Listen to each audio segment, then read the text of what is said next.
sepanjang ruas Jalan Warung Pete yang menghubungkan Bandung dan Kabupaten Garut ini, terdapat banyak kedai yang menjual beragam jenis sayur dan buah. Seperti Ibu Juleha yang sudah 10 tahun berjualan buah-buahan di warung depan rumahnya ini.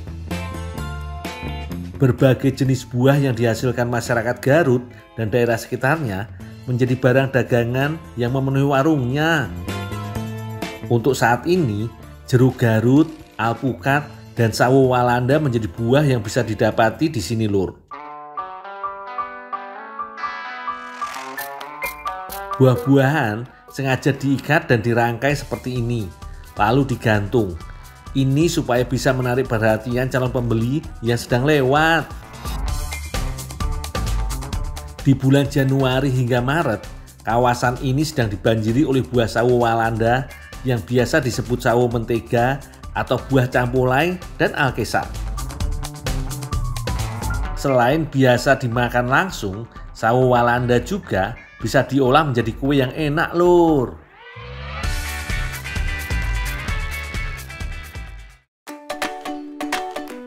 Sawo Walandanya belum terlalu matang, Lur. Jadi tekstur dagingnya masih agak keras. Makanya sebagian buah yang kupunya akan kurebus terlebih dahulu.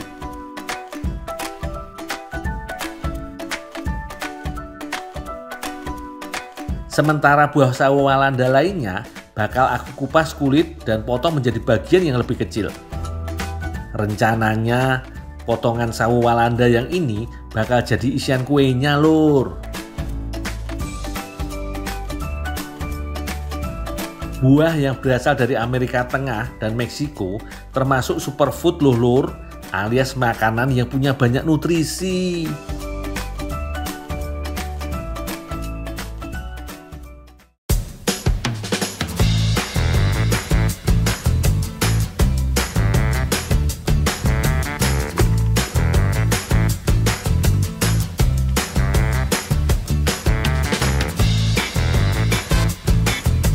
Sekarang bikin adonan kue bolunya, Lur.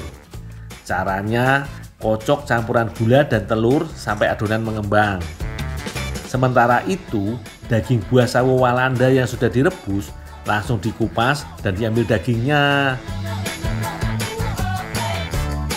Ulek daging buah sawo Walanda agar mudah dicampurkan dengan adonan tepung.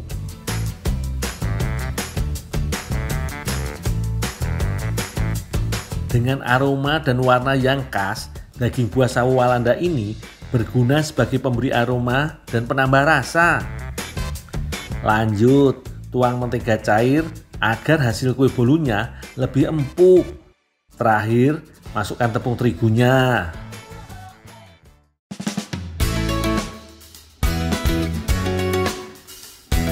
Susun potongan sawo Walanda segar di bagian alas loyang.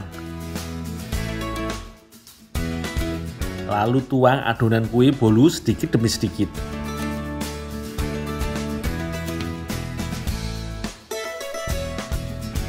Potongan buah sawo Walanda dapat ditambahkan lagi, lalu tutup dengan adonan bolu kembali.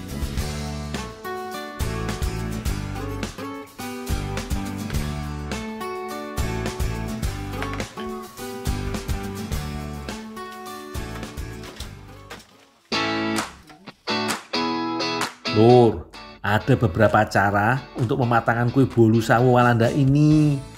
Kue bisa dimasak dengan cara dipanggang, bisa juga dengan cara dikukus seperti ini.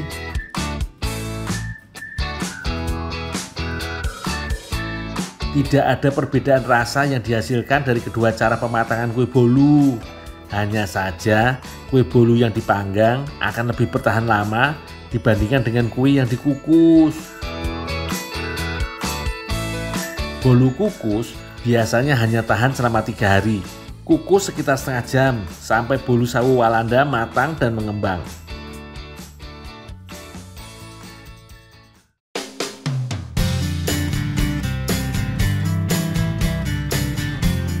Gak usah ditanya lagi rasanya. Yo jelas enak. Jos gandos.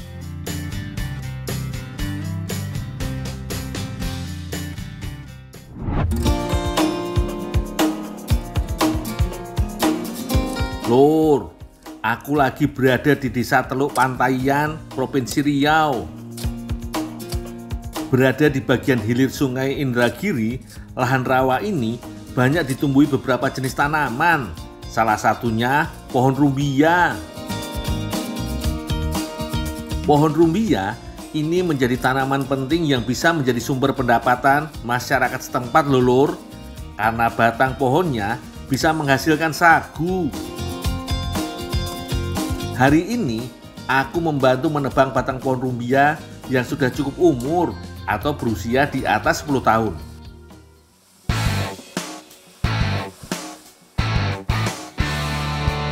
Aku harus memotong batang sagu menjadi beberapa bagian agar mudah diangkut ke lokasi pengolahan.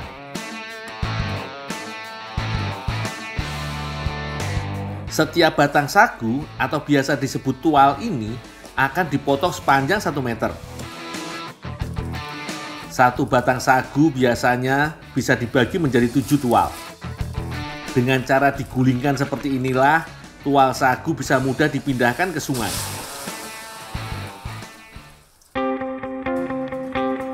Selanjutnya, tual sagu harus kami tarik sampai ke seberang sungai. Di setiap tual sagu dibuat lubang untuk memasukkan tali tambang, sehingga tual sagu bisa dirangkai seperti rakit, Lur.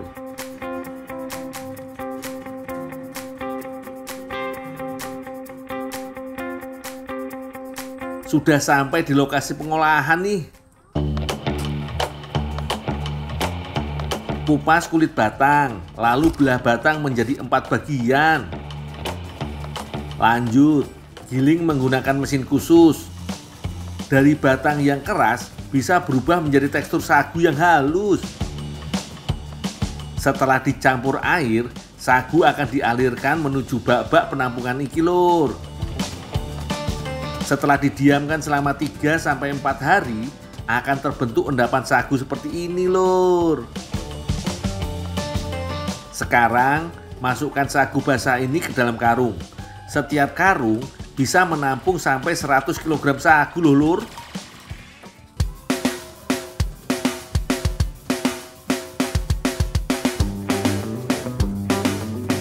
Aku dapat sagu basah dari bos iki Lur. Langsung aja aku bawa ke rumah Datuk Matar. Rencananya mau diolah menjadi makanan khas Melayu, yaitu sampolet. Sagu yang sudah kering seperti ini sudah bisa diolah Lur. Sampolet merupakan salah satu jenis masakan Melayu yang berbahan baku sagu basah yang dicampur dengan beragam jenis dedaunan seperti daun jambu, daun kedondong, kangkung, daun paku, dan daun susupan. Iris semua daunnya yo.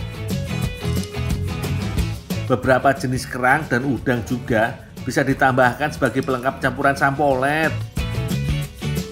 Untuk bumbunya, haluskan cabai, bawang merah, dan bawang putih. Gampang toh Lur? Cara masaknya mudah Lur. Tinggal rebus air sampai mendidih, lalu masukkan bumbu halusnya.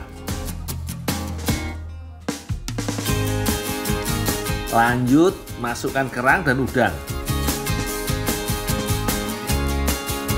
Daun-daun yang sudah disiapkan bisa dimasukkan Lur. Untuk mengentalkan sampolet, gunakan campuran tepung sagu dan air. Jangan lupa terus diaduk yo.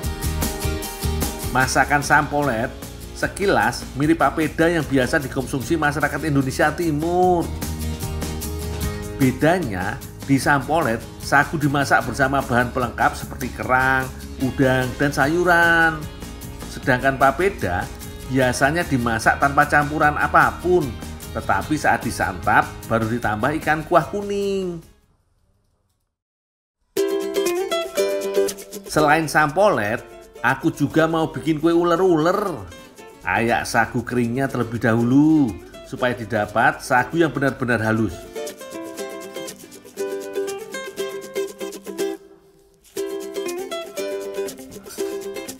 Selanjutnya, sangrai sagu sampai matang. Saat disangrai, aduk terus sagunya yo agar tidak gosong.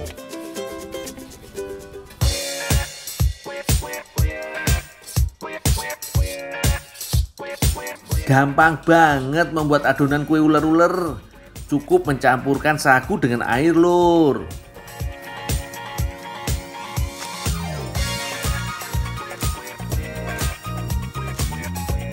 Sekarang cetak adonan menjadi beragam bentuk. Bisa jadi bentuk mawar sampai gelungan mirip ular. Setelah dicetak, langsung rendam dalam air panas supaya adonan mengembang dan matang. Kalau ingin lebih cepat, bisa dengan merebusnya di air mendidih.